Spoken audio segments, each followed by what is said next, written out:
Hello everyone, welcome to my another vlog, sketch vlog.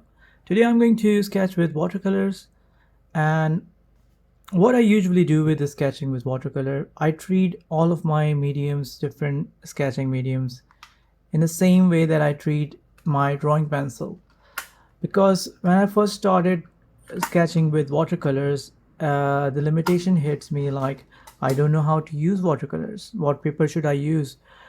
And these are, I think, kind of a things which makes people too afraid of using any new medium. And we always think, are we doing correct, or are we using it properly?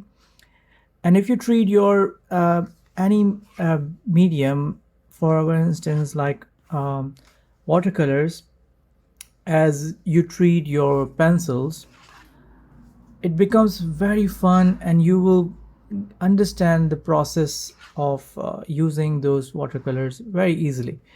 So for example, what I usually do whenever I start my sketch, I started with a loose drawing, and same thing I do with the watercolors. Like, these are my daily sketches, so I don't know what I'm going to draw, but I'm going to start with few shapes, and then think about to create something out of it. I have in mind, like, I want to create creatures. Usually whenever I use my watercolors, I always try to draw creatures because it's so much fun. And in the creature world, I can imagine lots of colors and lots of a texture, and for that purpose watercolors are amazing. You can do a lot of things with them. So I've done shape, and then I thought this shape looks like kind of a creature face, and then I make a neck. I'm thinking about the body, what kind of body it is. So maybe I can make this body like this creature is standing in this way.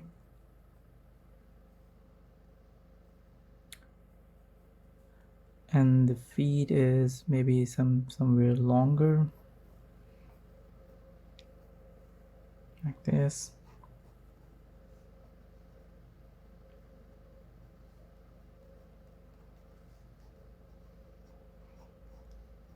And I'll try to keep the sketch very loose. I'm not going to refine it. I'm just going to give myself information at this pencil sketching stage.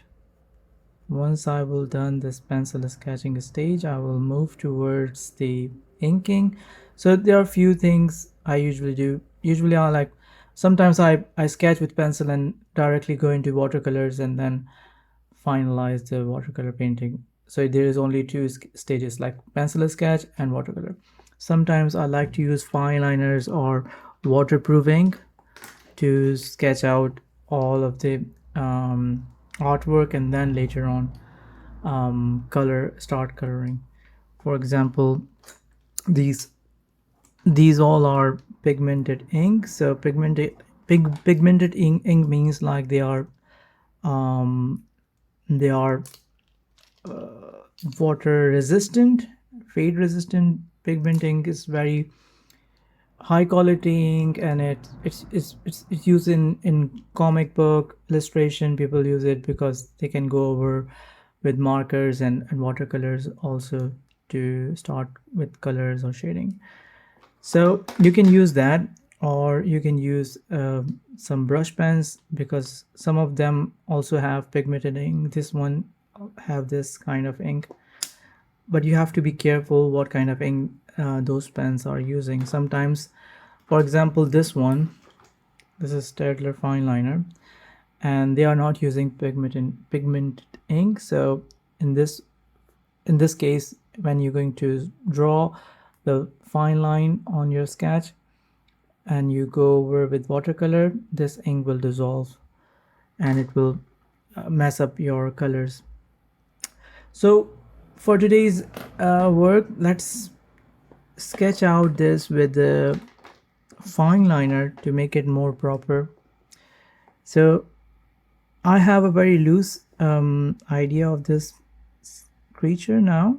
So what I'm going to do, I'm going to think about all the small areas and try to define them, what kind of creature it is.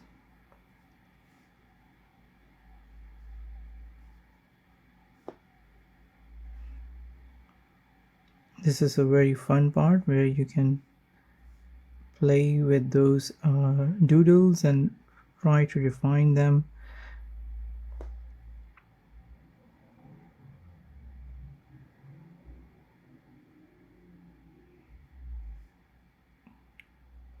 And this part is only come with experience. Like the more you experience, the more you draw the doodles and refine them, the more you get experience and build your taste. Like, see, those lines are not exactly showing what I'm drawing, but I'm interpreting them according to my taste, according to my vocabulary, according to my style, according to my likeness, what I like to see in those doodles. It's the same kind of mentality when people see in the sky and clouds. They usually saw different kind of figures and things coming up in the sky. It's usually our subconsciousness, our ideas in our brain, they are projecting on those shapes.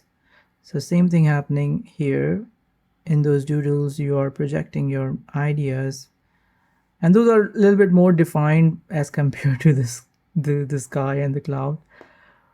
You can't compare those two, but it's kind of the same thing, phenomenon that happen when you see those things.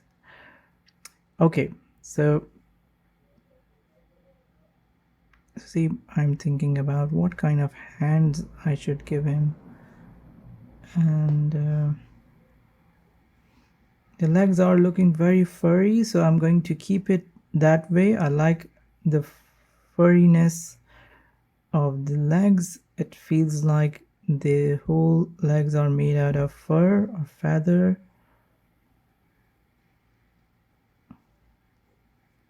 So I'm keeping in that vein.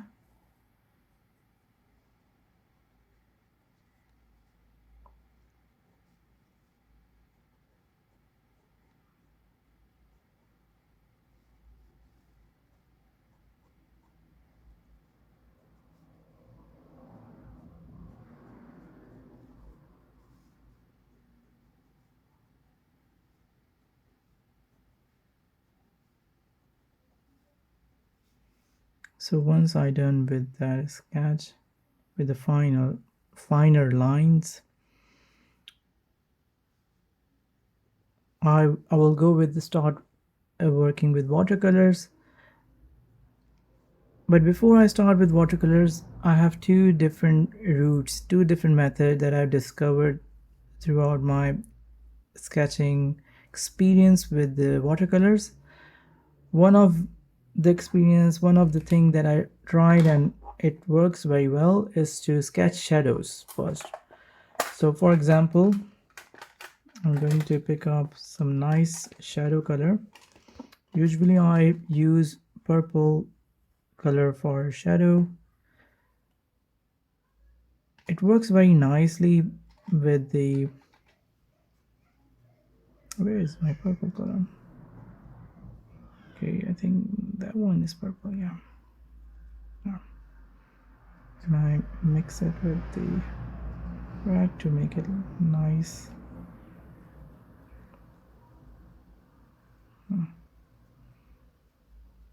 It's good to have a test paper, like a rough paper around you to test out your colors.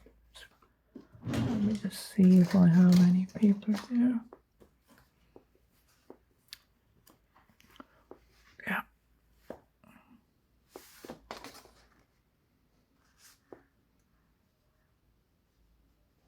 That's nice. So I'm using a Pentel water brush pen. These are the one that I've been using for really long, and you can see the condition. It's usually with the water, like so it gets dirty, but it works very well. So it contains water inside it, and it's just plain water, and you can pick any color to make it like watercolor brush. And you squish the barrel at the end, and the water come to this reservoir, and reservoir push the water to your brush, and you can control the flow of water very nicely. So it's very versatile. I don't have any jar of water near me because I'm working on the computer, and near the computer, so everything is very electrical right now around me. So it's really nice for me to carry it around like this, just simple one water brush, and then and something like that, a small thing to have some watercolors in it. It's really amazing, and a small sketchbook would be amazing to have it, to have work with. So what I'm going to do, I'm going to make it lighter. It's very, very uh, dark right now.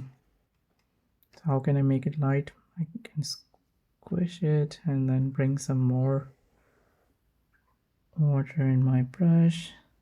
See? And I'm just going to paint shadow. So light is coming from up, so everything that is under the shape that is down, for example, let me draw.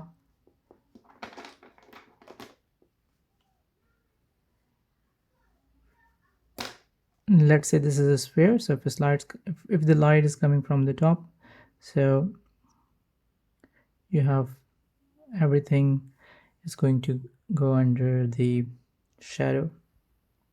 It's really nice to have this kind of a sphere when you're going to render your watercolor painting or render the creatures.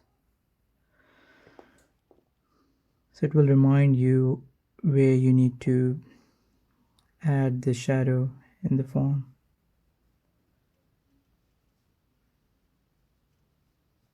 So this whole belly go under shadow. This area will cast the shadow on the legs.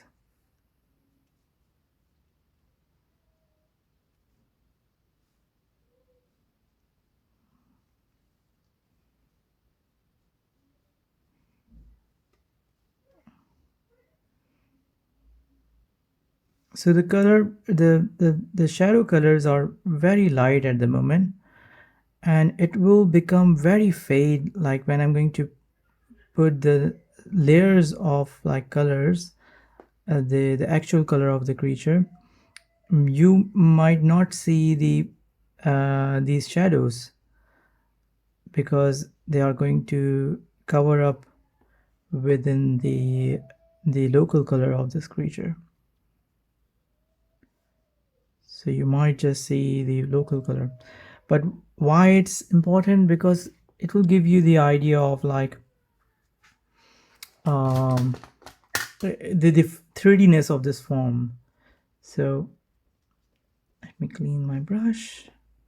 It's really nice. It's very easy to clean your brushes as well. Like you just need to squish it on the towel, any paper towel, and then see it's now clean, ready to use any other color that you have. So now I'm going to use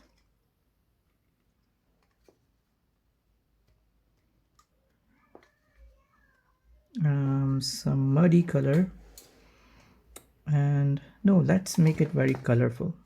And that's what I love about watercolors, because the colors are very vibrant, and you can use so much vibrant color, and you can make it lighter when you build your base color. So sometimes your painting looks very vibrant, like it looks like very cartoony, and you want to make it realistic. So don't worry, you can always make them lighter because watercolors always work in layers. But you can't go, if you go dark at the first and you want to change the color to make it lighter, it's very hard to do that. You can lift some colors from watercolor paper, but it's highly recommended that you need to be careful of using your colors in that way, like go light to dark. That's what I was saying, that you barely seeing the shadow layers, but it is there. It's going to be more invisible as I go further.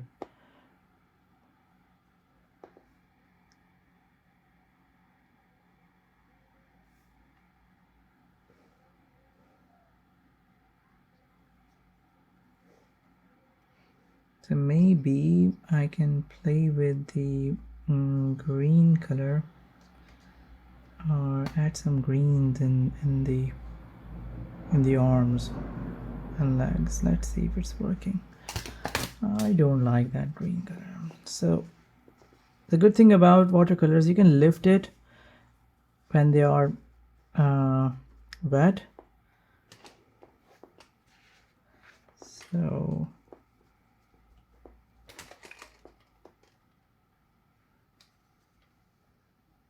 let me try some blue. No, blue is not also not looking nice. Let's keep a stick to the browns.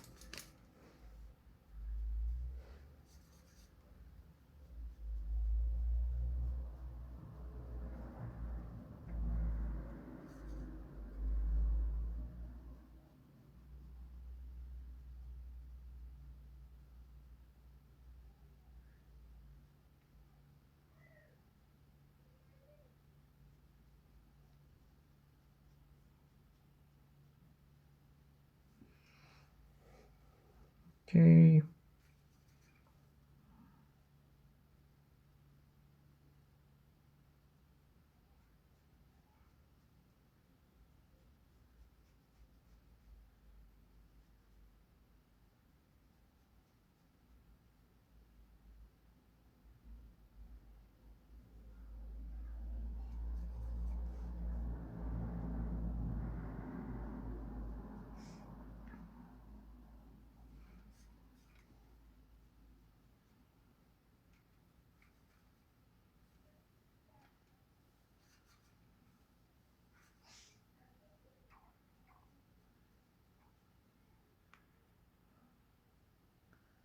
So this belly is going to be darker, and same for this under limbs, under arms or legs. They are also going to be dark.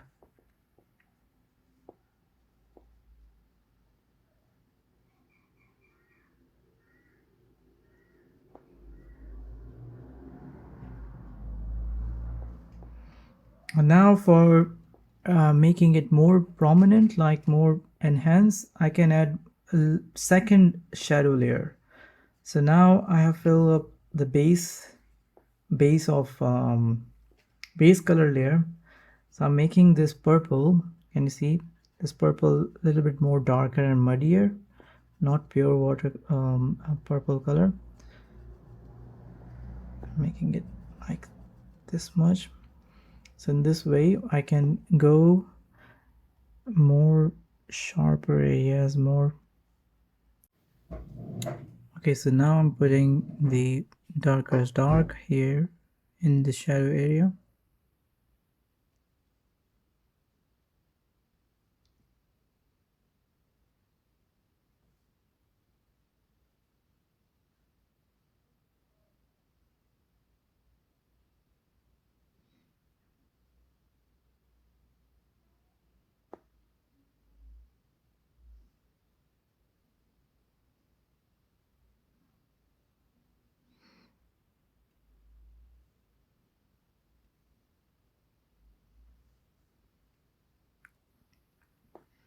So basically when you create shadows, you are just carving out the shapes, and that's a really fun part. Like you can add so much forms by just adding some darker areas.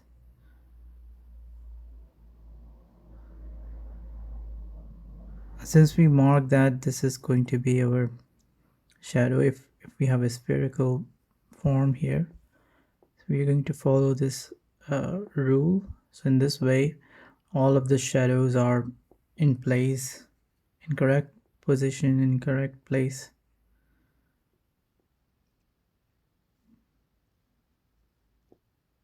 And the second layer, don't need to put everywhere. Like you just need to go more deeper area of shadow areas instead of covering the whole body.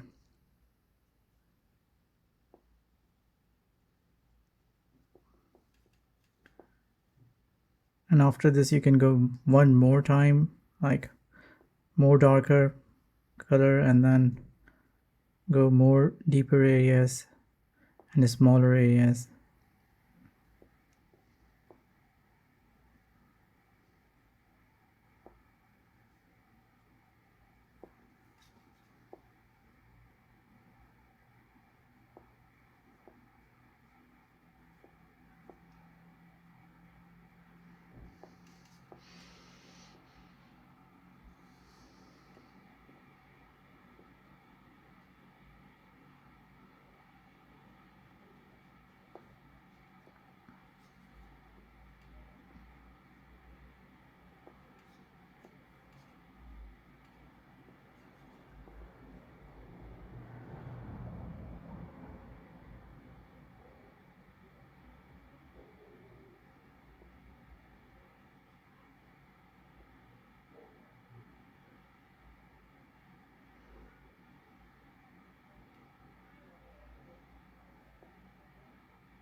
Usually I leave the eyes for very end because in this way I can play with the depth of eyes.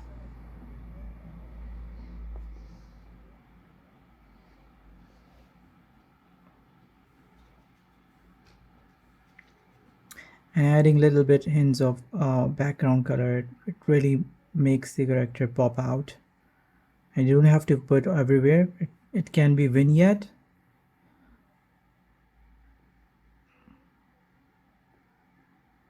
Is it going to fade away as it moves away from the character?